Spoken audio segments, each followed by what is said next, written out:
আল্লাহ পাক রব্বুল আলামিন বলছেন ওয়ামান আ'রাদা আন যিকরি ফাইন্না লাহু মাঈশাতান দানকা ওয়া নাহশুরুহু ইয়াওমাল কিয়ামাতি আ'মা। জোরে বলি আল্লাহু আকবার।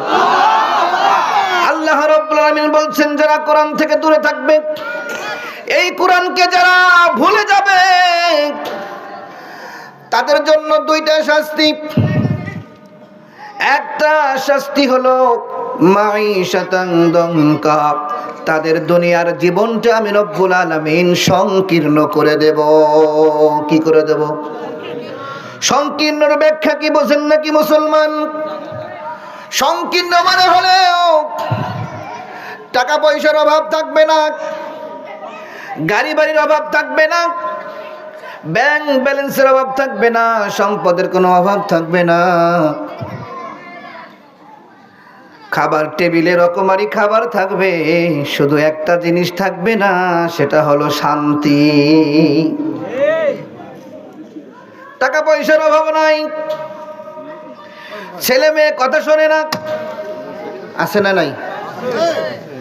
ছেলেকে বলে ডাইনে যাওয়া যায় বামে, বামে বললে যায় উত্তরে, উত্তরে বললে যায় দক্ষিণে, আছে না নাই? জোরে বলেন আছে না নাই?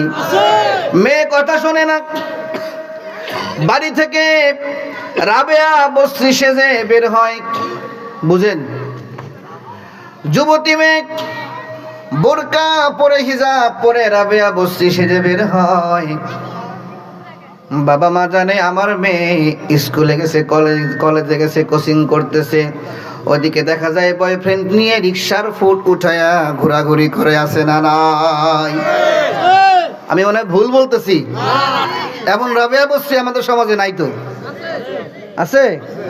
বাবা কিন্তু হাজী সাহেব, হজ করে আসছে, 5 ওয়াক্ত মসজিদে নামাজ পড়ে, মাঝে মধ্যে আজানও দেয়, ইকামত দেয়, ওদিকে নিজের যুবতী মেয়ে বয়ফ্রেন্ডের সাথে টাইম পাস করে, বাবার খবর নাই, আছে না নাই? কথা শোনে না। শুধু ছেলে মেয়ে নয়, স্ত্রীও আছে, এমনও স্ত্রী আছে স্বামীর কথা শোনে না, আছে না নাই?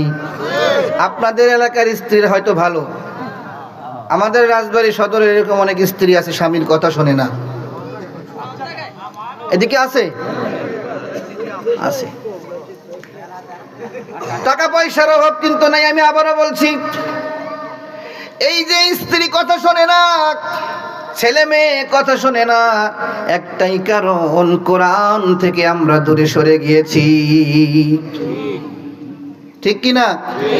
ওই যে আল্লাহ পাক রব্বুল আলামিন বলছেন, আমি আমার বানানো কথা বলছি না, রব্বুল আলামিন বলছেন যারা আমার কোরআন থেকে দূরে থাকবে, আমার কোরআন হৃদয় লালন করবে না, তাদের জন্য মাঈশাতান দানকা, দুনিয়ার শাস্তি হলো তাদের জীবনকে আমি সংকীর্ণ করে দেব।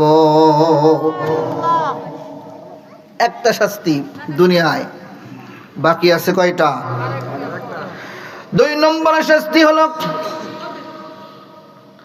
ওয়া নাহশুরুহু ইয়াওমাল কিয়ামাতি আ'মা।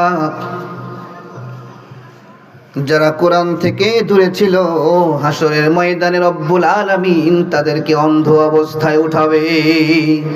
কি অবস্থায়? অন্ধ অবস্থায় উঠাবে।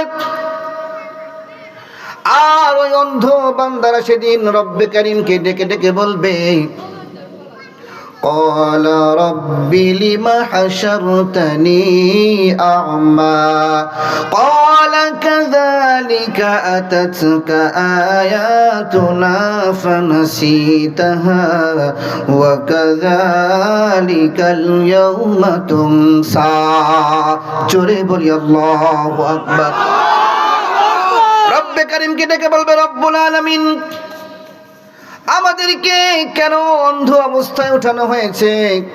অকদ কুনতু বাসীরা, আমরা তো চক্ষুষ্মান ছিলাম। কি ছিলাম?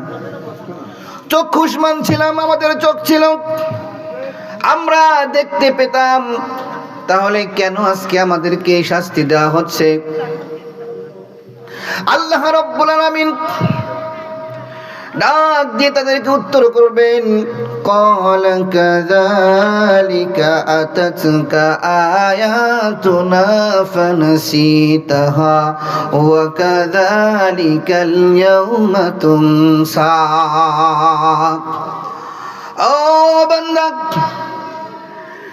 তোমার সামনে কোরআন এসেছিল, আমার আয়াত, আমার নিদর্শনগুলো তোমার সামনে এসেছিল কিনা? তোমার সামনে আমার কোরআনের মাহফিলের আয়োজন করা হয়েছিল, সেদিন তুমি আমার কোরআনকে ভুলে গিয়েছিলে, যার কারণে আমি রব্বে কারীম আজ তোমাকে ভুলে গেলাম। ও মুসলমান, যেই দিন আল্লাহর হাবিব আমাদের বিরুদ্ধে মামলা দায়ের করবে আর রব্বে কারীম নিজেও আমাদেরকে ভুলে যাবে, বলুন তো সেদিন কি উপায় হবে? কি উপায় হবে? একটু ভাবেন। কোরআন থেকে দূরে থাকার কোনো সুযোগ আছে?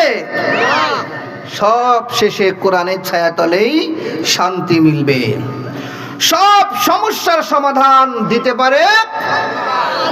সমাধান চাও যদি জীবনে মরণে, ফিরে যাও খুঁজে নাও, চোখ রাখো কোরআনে।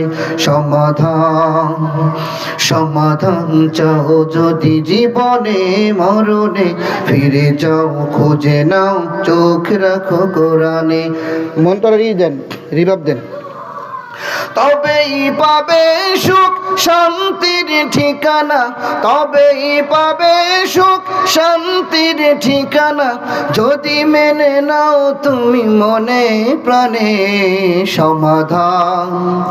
সমাধান চাও যদি জীবনে মরণে, ফিরে যাও খুঁজে নাও, চোখ রাখো কোরআনে। চোখ রাখতে হবে কোথায়? ও মুসলমান, কোরআনকে বাইপাস করে কারা? কোরআনকে ছোট মনে করে কারা? আজকে আমি আপনাদের সামনে উপস্থাপন করব দুই শ্রেণীর মানুষগুলো কোরআন থেকে দূরে থাকে। কয় শ্রেণীর মানুষ? দুই রকম কল্ব, যাদের কল্ব চেনেন? কলব হয় তিন প্রকার। কয় প্রকার?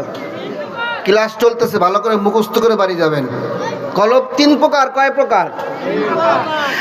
এক নম্বর কলব হলো অসুস্থ কলব। কি কলব? আল কলবুল মারিয়্যিদ, অসুস্থ কলব।